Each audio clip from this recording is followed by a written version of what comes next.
దినములైన తరువాత ప్రధాన యాజకుడైన అననీయును కొందరు పెద్దలను తెర్తుళ్ళు అను ఒక న్యాయవాదిని కైసరునకు వచ్చి పౌలు మీద తెచ్చిన ఫిర్యాదును అధిపతికి తెలియజేసిరి.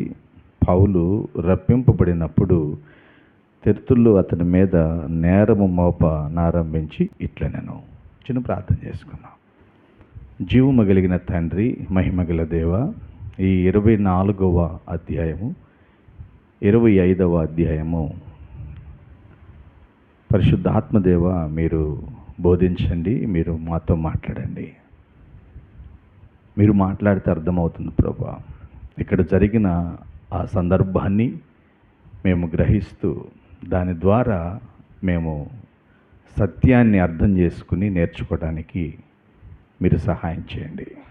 వినటానికి ఆశపడుతున్న ప్రతి బిడ్డను మీ చేతులకు అప్పచెబుతూ నన్ను మీరు వినియోగించుకుంటున్నందుకు మీకే మహిమ చెల్లిస్తూ ప్రభు అయిన యేసుక్రీస్తు నామములో అడిగి పొందుకుంటున్నాం మా పరమ తండ్రి.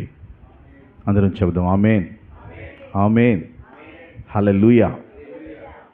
ఈ 24, 25 అధ్యాయాలు 27, 27 వచనాలు, మొత్తం 54 వచనాలు ఉంటాయి.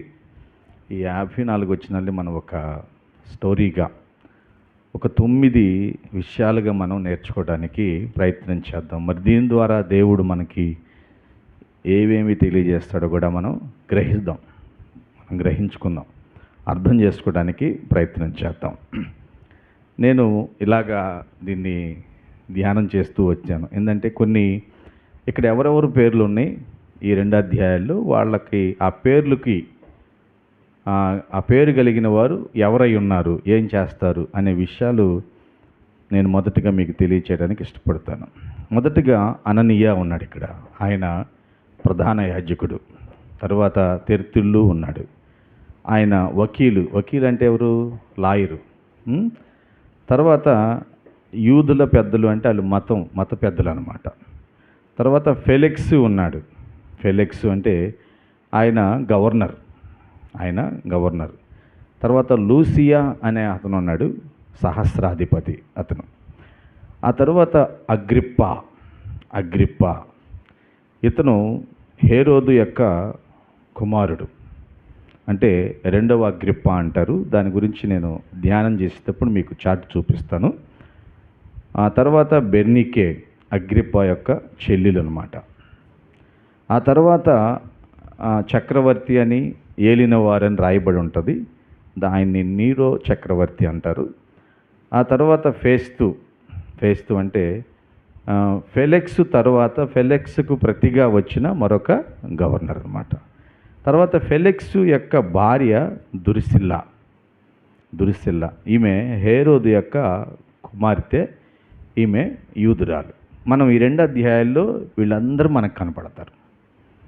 మీరు అర్థం చేసుకోవడానికి ప్రయత్నం చేయాలి. వీళ్ళందరూ మనకి కనపడతారు. వీరు కనపడ్డప్పుడు మనం కొన్ని మీకు నేను ఫొటోస్ చూపిస్తూ మాట్లాడతాను, మీకు అర్థం అవటానికి. ఇక్కడ మనం మొదటి 24వ అధ్యాయంలో మనం అర్థం చేసుకోవడానికి ప్రయత్నం చేయాలి. ఏంటంటే ఈ ఫెలిక్స్ అనే వ్యక్తి ఒక అతను ఉన్నాడు. ఈ వ్యక్తి ఎటువంటి వాడంటే పౌలు దగ్గర నుంచి ఏం కోరుకున్నాడు తెలుసా? డబ్బు కోరుకున్నాడు, లంచం కోరుకున్నాడు. రక్షణను చాలా చిన్న చూపు చూశాడు. రక్షణ అనేదాన్ని చాలా చిన్న చూపు చూశాడు. ఇదిగో మనం ఇప్పుడు ధ్యానించే వచనాలు అన్నమాట, 1-27 దాకా. రక్షణ అనేదాన్ని చాలా చిన్న చూపు చూశాడు. ఆయన న్యాయం తీరవడానికి కూర్చుంటాడు, కానీ న్యాయాధిపతిగా ఎటువంటి న్యాయం తీర్చకుండా ఒక 2 సంవత్సరాల పాటు ఆయన వదిలేసి వెళ్తాడు.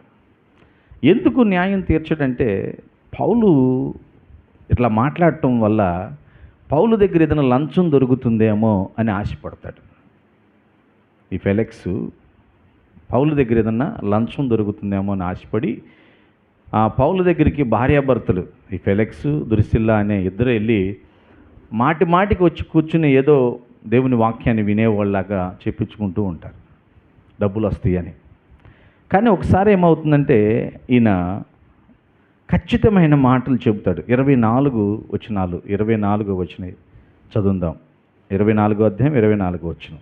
కొన్ని దినములైన తర్వాత ఫెలిక్సు యూదురాలైన దుర్సిల్లాను తన భార్యతో కూడా వచ్చి పౌలుని పిలిపించి క్రీస్తు యేసునందలి విశ్వాసమును గూర్చి అతడు బోధింపగా వినెను. అప్పుడు అతడు నీతిని గూర్చియు ఆశా నిగ్రహమును గూర్చియు రాబో విమర్శను గూర్చియు ప్రసంగించుచుండగా ఫెలిక్సు మిగుల భయపడి ఇప్పటికీ వెళ్ళుము, నాకు సమయమైన నిన్ను పిలువనంపితనని చెప్పాను. తరువాత పౌలు వలన తనకు ద్రవ్యము దొరుకునని ఆశించి మాటి మాటికి అతనికి పిలిపించి అతనితో సంభాషించుచుండెను. అర్థం చేసుకోవాలి, చాలామంది లాభం కోసం ఏదో పొందుకోవటానికి దేవుని సన్నిధికి దేవుని వాక్యాన్ని వినటానికి వస్తున్నారు. కానీ నిజంగా ఈయన రక్షకుడు, ఈయన ద్వారా మనకి నిత్య జీవం వస్తుంది, పాపానికి విడుదల విమోచన దొరుకుతుంది అని గ్రహించలేకపోతున్నారు. ఇంత గవర్నర్ అయి ఉన్నాడు కానీ పౌలు ద్వారా ఏదో ఒకటి దొరికిద్దనే వస్తున్నాడు. కానీ నిజంగా దేవుని వాక్యం విని మారు మనసు పొందాలని రావట్లే. పౌలు ఇది గ్రహించి ఏం చెప్పాడు అనుకున్న మూడు విషయాలు. నిజంగా పౌలులాగా ఈ 3 విషయాలు ధ్యానించలేరేమో ఎవరు, నేను అనుకుంటున్నా అలాగా. దేని గురించి చెప్పాడు? 3 విషయాలు: నీతిని గూర్చి, ఆశ నిగ్రహము గురించి, రాబోవు విమర్శను గురించి, ఆ తీర్పును గురించి. ఈ 3 విషయాలు చెప్పేవారికి భయం వచ్చేసింది ఫెలిక్స్కి. ఈ 3 విషయాలే కదా చెప్పాల్సింది క్రీస్తుని గురించి. మనం దేవుడు ఎంత నీతిమంతుడో చెప్పాలి, ఆయనలో ఉండాలంటే ఎలాంటి నిగ్రహం కలిగి ఉండాలో చెప్పాలి, ఆ తర్వాత రాబోయే తీర్పు గురించి కూడా తెలుసుకోవాలి. ఈ 3 విషయాలు మనం అర్థం చేసుకోకపోతే క్రీస్తు గురించిన ఆసక్తి బహుశా మనలో ఉండదు, భయం ఉండదు. భయము లేని ఆచారపూరితమైన భక్తి జీవితంలో జీవిస్తాం. ఫెలిక్స్ నిత్య జీవానికి దగ్గరలో ఉండి కూడా దాన్ని విడిచిపెట్టి ద్రవ్యం కోసం పౌలు దగ్గరికి వెళ్ళాడంట. మరి మనమైతే అలా ఉండకూడదు. ఈ విషయం ద్వారా మనం అది నేర్చుకోవాలి. ఏదో లాభం వస్తుందని దేవుని సన్నిధికి కాదు, మనం ఏదో లాభం కోసం ప్రభుని ఆరాధించడం కాదు. అస్సలు గొప్ప లాభం ఒకటి ఉంది, అదే నిత్య రాజ్యంలో, పరలోక రాజ్యంలో వారసులుగా ఉండే గొప్ప జీవితం. హల్లెలూయా. మనం ఈ కొన్ని వచనాలు అంటే 24 నుంచి 26 వచనాల వరకు మనం ఈ విషయాలు మనం తెలుసుకోవచ్చు. 2, ఫెలిక్సు యూదులచే మంచివాడుగా అనిపించుకున్నటకు పౌలును జైల్లోనే విడిచిపెట్టి వెళ్ళిపోయాడు. 2 సంవత్సరాలు వదిలిపెట్టేశాడు. అంటే తీర్పు తీర్చాలి అంటే పౌల్లో ఏం తప్పు లేదు. ఏమని తీర్పు తీరుస్తాడు? వాళ్ళు తీసుకొచ్చిన వాదం ఏంటి? దేవాలయాన్ని అపవిత్రపరచడని, యూదులందరినీ గందరగోళం చేసి వాళ్ళనేదో వేరే ఆచారంలోకి నడిపిస్తున్నాడని, క్రైస్తవ్యం అనే ఒక మార్గంలోకి యేసు అనే వ్యక్తి తిరిగి లేచాడు, బ్రతికే ఉన్నాడని చెప్పటం. దీని గురించి విచారణ చేసి ఆయనలో తప్పు వెదకటానికి ఏమీ లేదు. కాబట్టి ఆయనకి ఈయన తప్పు లేదు అని చెబితే యూదులు ఒప్పుకోరు. కాబట్టి ఏం చేయాలి? వదిలిపెట్టేశాడు, జైల్లో పెట్టేసి స్వతంత్రంగా ఉండటానికి, బంధువులు వచ్చి కలవటానికి ఆయనకు అవకాశం కలుగు చేశాడు. అది మరి మనం 1 నుంచి 24 నుంచి 27 వచనాల వరకు మనం దాన్ని చూడవచ్చు.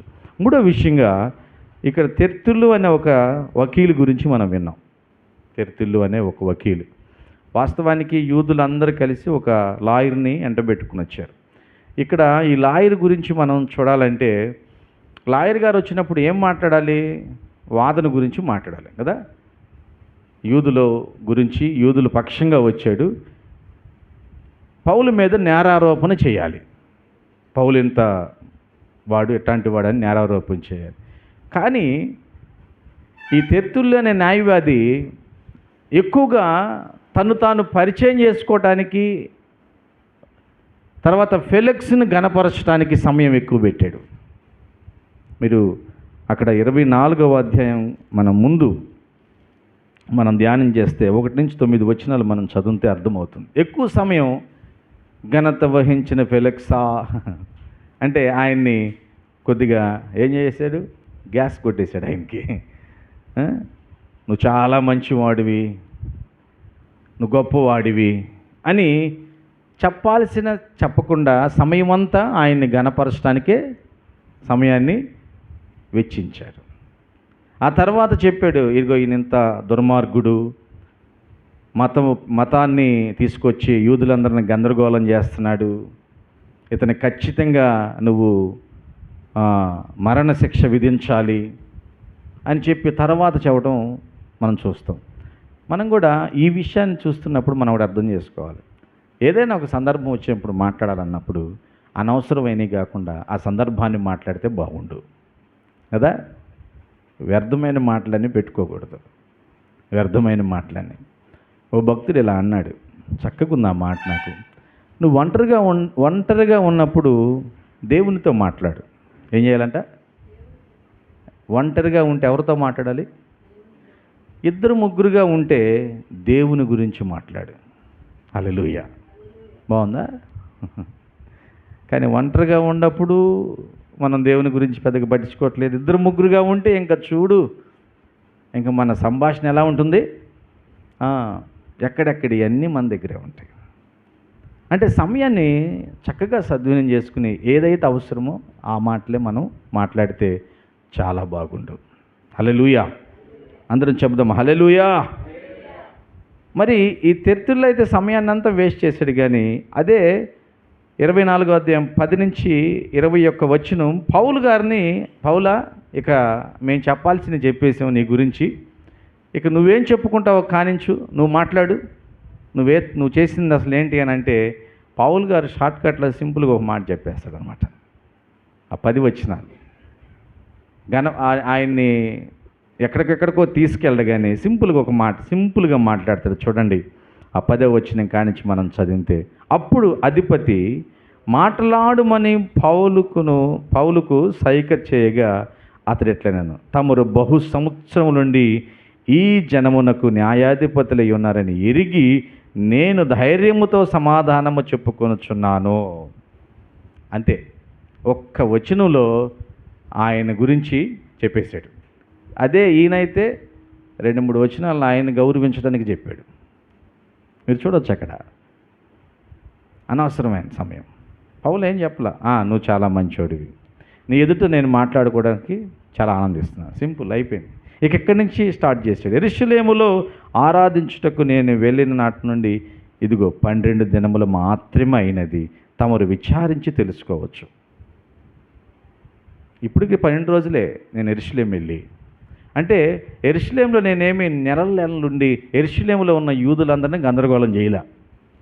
అంటే వీళ్ళు ఇప్పుడు దాకా చెప్పారు కదా, యెరూషలేములో ఉన్న ప్రజలందరినీ గందరగోళం చేశారని, దేవాలయాన్ని అపవిత్రపరిచయం అనేది చెబుతున్నారు కదా. నేను ఉంది అసలు లేదు. నేను ఇప్పటికీ అక్కడికి వెళ్ళొచ్చి 12 రోజులు, 12 రోజుల్లోనే అంత గందరగోళం చేయగలనా? అర్థం చేసుకోండి గవర్నర్ గారు, ఎంత చక్కగా ఉంది ఆ సంభాషణ. మన సంభాషణ చాలా చక్కగా ఉండాలి. అనవసరమైనవన్నీ చదువుకునే వాళ్ళకి తెలుసు కదా. జాను ఏ ప్రశ్న ఇస్తే అదే జవాబు రాస్తే మార్కులు వేస్తారా? ఇష్టం వచ్చినవన్నీ రాస్తే మార్కులు వేస్తారా? నీ పేరు ఏంటి జాను అంటే, మా అక్క పేరు స్మైలీ, మా 2-3 అక్క పేరు కీర్తన, మా అమ్మ పేరు సుజాత, మా డాడీ పేరు రవి, నా పేరు అని రాసేవానికి ఎట్లుండిద్ది? ఇంత బాగా రాస్తే వేస్తారా మార్కులు? నీ పేరేంటి అన్నప్పుడు నా పేరు జాన్ అంటే సూటిగా చెప్పేసేయాలి సమాధానం. చాలామంది అట్లా చెప్పరు, ఏదేదో చెప్పుకొస్తూ ఉంటారు. అలాగా మన సంభాషణ ఉండాలి ప్రియమైన బిడ్డ. నిజమే, చాలామందికి అర్థం కావట్లేదు, అడిగిన దానికి చెప్పకుండా ఏదేదో చెబుతూ ఉంటారు. దేవుడు కూడా సూటిగా మాట్లాడతాడు. ఒక ఆయన దగ్గరికి వెళ్ళి, ఒక గుడ్డివారి దగ్గరికి వెళ్ళి యేసు ప్రభు ఆయనతో అంటాడు, నీకేం కావాలి అంటున్నాడు. నా నుంచి ఏం కోరుకుంటున్నావు అంటే, ఇక్కడ నేను అనుకున్నాను ఆ మాట చదివేటప్పుడు, యేసుక్రీస్తుకి ఇతను గుడ్డివాడు అని తెలియదా, మళ్ళీ అడుగుతాడేంది ప్రత్యేకంగా అంటే యేసుక్రీస్తుకి తెలుసు, కానీ యేసుక్రీస్తు వెనక్కి తిరిగల్లా వచ్చాడు కదా, ఇతనికి ఇప్పుడు ఆ ఆనందంలో అసలు ఉన్న గురుడితనం మర్చిపోయి ఏమడుగుతాడో అని మనల్ని పరిశీలన చేస్తాడు దేవుడు. కాబట్టి మనం ఖచ్చితంగా సెన్స్ ఉండాలన్నమాట, అంటే స్పృహలో ఉండాలి. దేవునికి మహిమ కలుగునుగాక. స్పృహలో ఉండాలి. స్పృహలో ఉన్నప్పుడే మనం చక్కగా మాట్లాడగలం. ఇక్కడ పౌలు మాట్లాడటం ప్రారంభించాడు. పౌలు మాట్లాడుతూ ఉన్నాడు. వాళ్ళందరూ వింటూ వింటూ ఏం చేయాలో కూడా అర్థం కాని పరిస్థితి. మన 16వ వచనం ఒకసారి చదివితే, ఈ విధముగా నేనును దేవుని ఎడల మనుషుల ఎడలను ఎల్లప్పుడూ నా మనస్సాక్షి నిర్దోషముగా ఉన్నట్లు అభ్యాసము చేసుకొనుచున్నాను. వీళ్ళేదో అనుకుంటున్నారు, కానీ నేను ఒకప్పుడు చాలా నిష్ట కలిగి ఉన్నాను. ఇప్పుడు నేను యేసుక్రీస్తు ద్వారా చక్కగా మారు మనసు పొందాను. ఇప్పుడు నేను నిర్దోషిగా ఉండటానికి ప్రతిరోజు అభ్యాసం చేస్తున్నాను, అంటే నేర్చుకుంటున్నాను. నా మనస్సాక్షిని కాపాడుకుంటున్నాను. దేవుని బిడ్డలారా, అభ్యాసం లేకుండా ఏది రాదు. మనం తిరిగి యేసు ప్రభువును కలుసుకునేంత వరకు, లేదా ఈ భూమి మీద మనం ఇదిగో మన కాళ్ళ కింద ఉన్న మట్టి మన ఒంటి మీదకి వచ్చేంత వరకు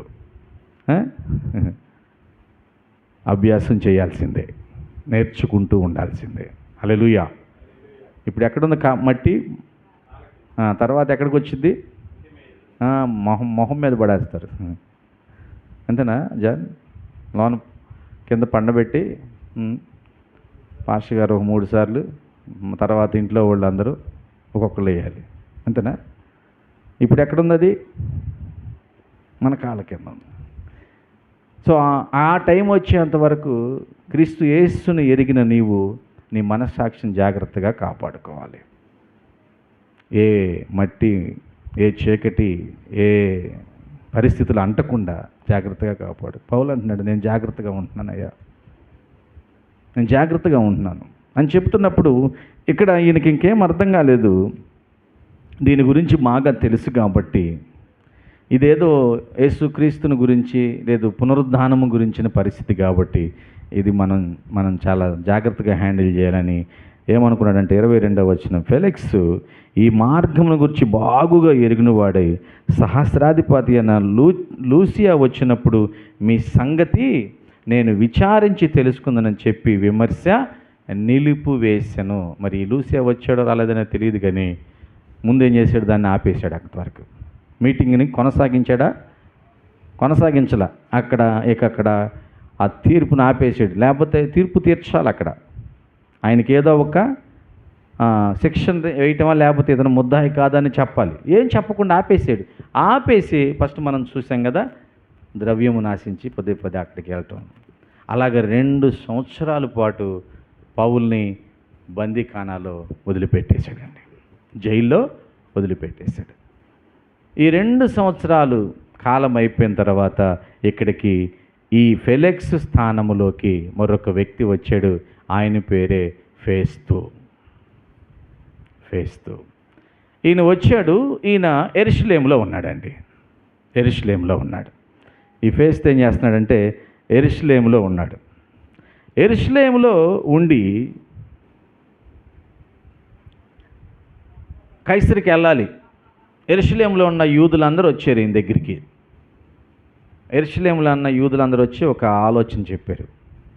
ఫేస్తు గారు, మీ దగ్గర ఒక ఖైదీ ఉన్నాడు, ఆయన్ని మీరు యెరూషలేము తీసుకురండి. ఆయన మీద మేము మోపాల్సిన చాలా నేరాలు ఉన్నాయి, మేము ఆ నేరాలని చెబుతాము అని అన్నారు. హల్లెలూయా. మరొకసారి చెబుదాం, హల్లెలూయా అనేవారికి ఈ ఫేస్తుకి ఏం అర్థం కాల. ఏ యెరూషలేము తీసుకురామంటున్నారు అంటే వాళ్ళ ఉద్దేశం ఏం తెలుసా? యెరూషలేము, కైసరా నుంచి యెరూషలేము తీసుకొచ్చే మార్గం చాలా భయంకరమైన మార్గం. ఈ మార్గంలో చంపేయచ్చు పౌల్ని. వాళ్ళ ఉద్దేశం అది. ఆల్రెడీ యెరూషలేము నుంచి కైసరుకు తీసుకొచ్చేటప్పుడు ఒక 40 మంది కంటే ఎక్కువ మంది యవనస్తులు ఆయన్ని చంపేంత వరకు అన్నపానములు పుచ్చుకోమని ఒట్టు పెట్టుకున్న సంగతి మనం ధ్యానం చేసాం కదా. ఈ విషయం మరి ఫేస్తు గారికి తెలుసో లేదో తెలియదు, కానీ ఈ మాట అన్న తర్వాత ఇదేదో కొద్దిగా క్రిటికల్గా ఉంది. అసలు 2 సంవత్సరాలు ఇతను ఎందుకు పెట్టారు ఇక్కడ? లేదమ్మా, నేను కైసరాకు వెళుతాను, వెళ్ళిన వెంటనే నేను న్యాయపీఠం మీద కూర్చుని అతన్ని పిలిపిస్తాను. మీలో ఎవరైనా అతని మీద న్యాయమైన విమర్శ చేయాలని ఉంటే నాతో పాటు వచ్చేయండి. చక్కగా చెప్పాడు కదా. అంటే అతన్ని మరణానికి అప్పగించలేదు. దేవుడు ఎవరినైనా తన బిడ్డను కాపాడుకోవాలంటే ఎవరినైనా వినియోగించుకుంటాడు. హల్లెలూయా.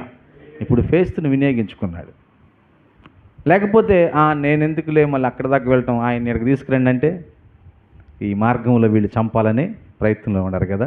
కానీ దేవుని ఉద్దేశం అది. దేవుడు చెప్పాడు 23వ అధ్యాయంలో, నేను నిన్ను ఎక్కడ కాదు కైసరు ఎదుట నిలబెడతాను. ఇది దేవుడు చెప్పిన మాట. నేను అక్కడ నిలబెడతాను, నువ్వు భయపడొద్దు పౌలా, అక్కడ నీ సాక్ష్యాన్ని పంచుకోవాలి నువ్వు. హల్లెలూయా. చూడ అక్కడ మాట ఉంటుంది కదా, 23లో ఆ మాట ఉంటుంది కదా, దేవుని వాగ్దానం ఇది. 23:11 ఆ రాత్రి అతని యొద్ద నిలుచుండి, ధైర్యముగా ఉండుము, యెరూషలేములో నన్ను గూర్చి నీవు ఎలాగూ సాక్ష్యం ఇచ్చితివో అలాగునే రోమాలో కూడా సాక్ష్యం ఇవ్వవలసి ఉన్నదని చెప్పాను. ఎవరు ఆపలేరే ఆయన్ని. తిరిగి మళ్ళీ యెరూషలేము రావాల్సిన అవసరం లేదు, ఆయన అక్కడే ఉండాలి. కానీ వీళ్ళు కుట్ర చేస్తున్నారు. కానీ ఆ కుట్రకి ఫేస్తు తెలియకనే అసమ్మతి చూపించాడు. ఆమేన్. హల్లెలూయా. ఇప్పుడు అక్కడికి వెళ్ళాడు, న్యాయపీఠం మీద కూర్చున్నాడు. మళ్ళా పిలిపించాడు. ఇంకో ఫోటో చూడనా, మళ్ళా పిలిపించాడు. ఈయన ఫేస్తు. ఈయన పిలిపించిన తర్వాత ఇంక కూర్చోబెట్టాడు, మాట్లాడాడు. వాళ్ళు ఏదో చెప్పారు, వీళ్ళు ఏదో చెప్పారు. పౌలు గారిని అడిగాడు. ఈయనకి ఏం అర్థం కాల, ఫేస్తుకి కూడా. ఇంకా అర్థం కాక ఫేస్తు ఏం చేసుకున్నాడంటే, అసలు నేను కాదు కదా ఇక్కడ న్యాయం చేయాల్సింది, నీరో చక్రవర్తి కదా న్యాయం చేయాల్సింది. ఏం పౌలా, నువ్వు ఇక్కడే విచారణ పొందుతావా లేకపోతే యెరూషలేము వెళ్తావా అంటే, లేదు, నాలో నేరము మీరు నిరూపించకపోతే మీరు చాలా దూరం వెళ్ళిద్ది పరిస్థితి. నేను కైసరు ఎదుటే నిలబడి విచారణ కోరుతున్నాను, అంటే చక్రవర్తి ముందే నన్ను విచారించండి అని ఆయన ఒప్పుకోవటం ద్వారా అక్కడే ఉంచేశారు. ఇక్కడి నుంచి అసలు ప్రారంభమైంది. ఇక్కడి నుంచి ఏమైందంటే, అగ్రిప్ప అనే ఒక ఆయన, చూడండి, అగ్రిప్ప బెర్నికేయు అని ఆయన అక్కడ ఆ దేశాన్ని చూడటానికి వచ్చాడు. వచ్చి ఫేస్తుని కూడా కలిశాడు. ఈ అగ్రిప్ప ఎవరు, ఈ బెర్నికే ఎవరు అనే దాన్ని నేను మీకు తెలియజేస్తాను. చూడండి ఒకసారి, మరి ఆ చార్ట్ ఒకటి చూపేమ్మా. ఇంకొక చార్ట్ ఇంకో ఇక్కడ చూడండి, కొద్దిగా జూమ్ చేస్తావా, ప్రయత్నించే కొద్దిగా. ఇదిగో, మీకు హేరోదు మహారాజు తెలుసా?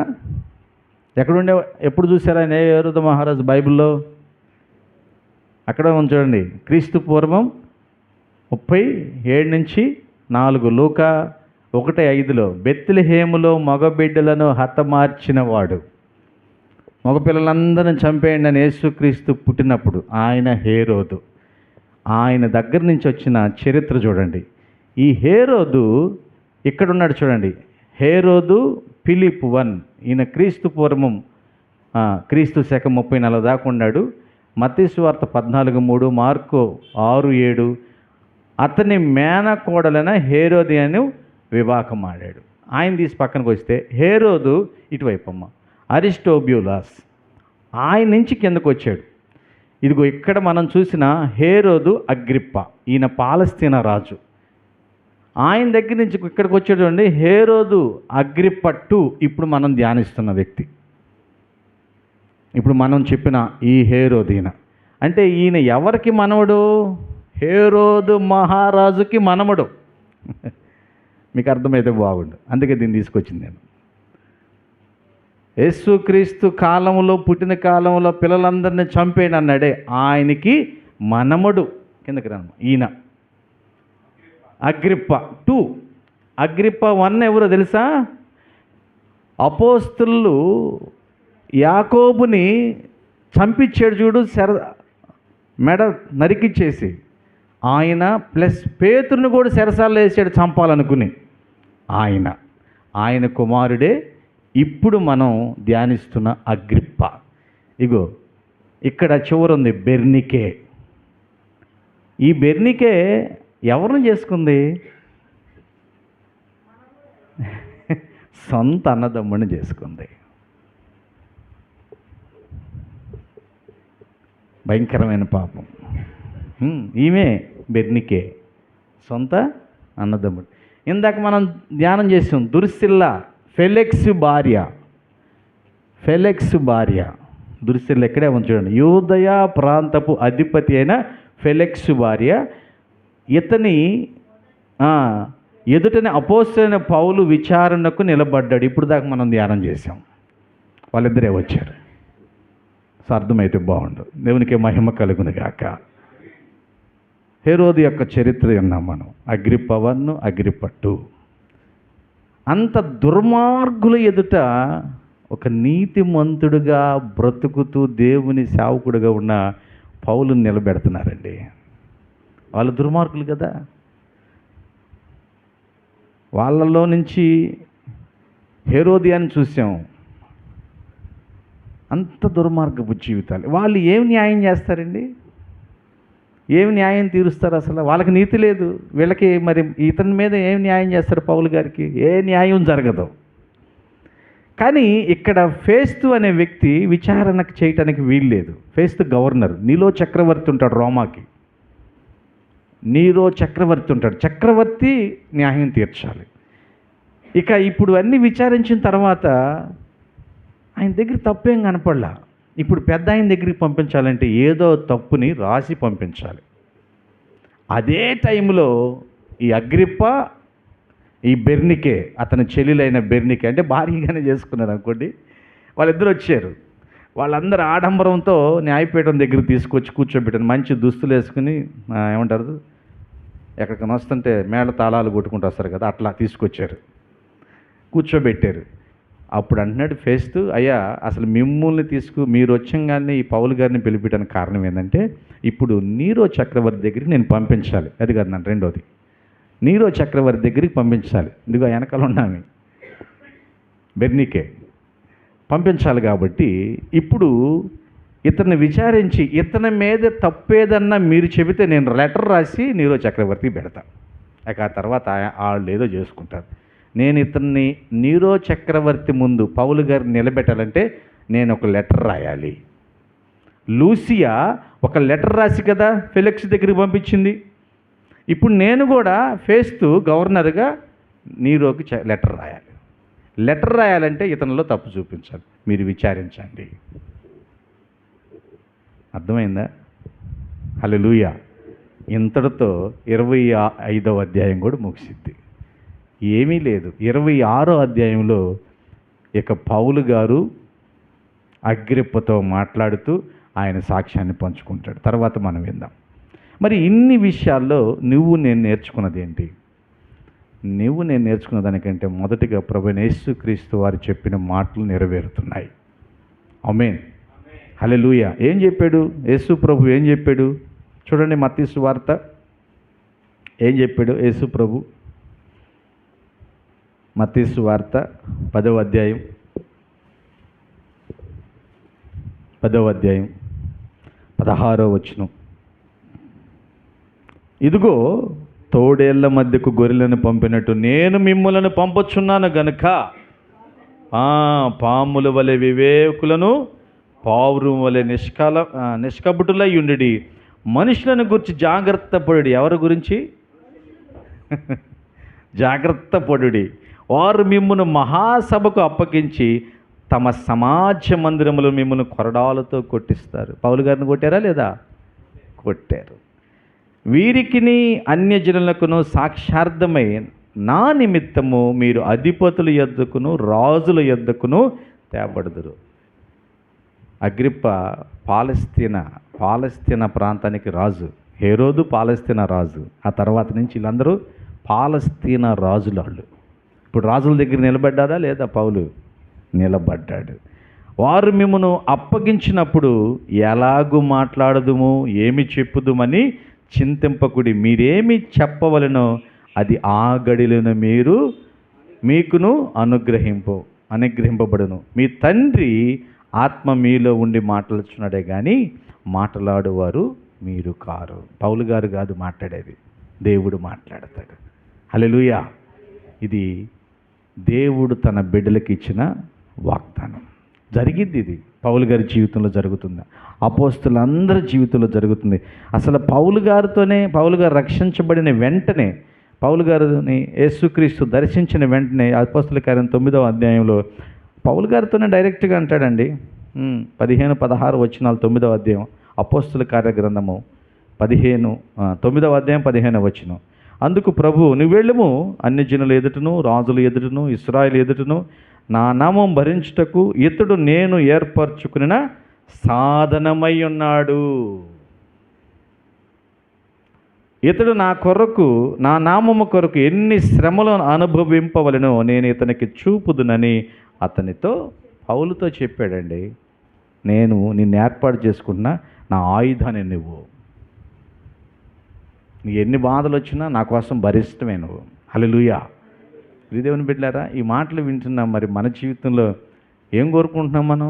లేచిన కాడి నుంచి ఆ కష్టాలు తీసే ప్రభువా, ఈ కష్టాలు తీసే ప్రభువా, అవి కావాలి ప్రభువా, ఇదిగో ఇక్కడ డబ్బులుగా, ఇదే ప్రార్థన. ప్రభువా నీకోసం నేనేం చేయాలి ప్రభువా? ఎప్పుడైనా అడిగావా?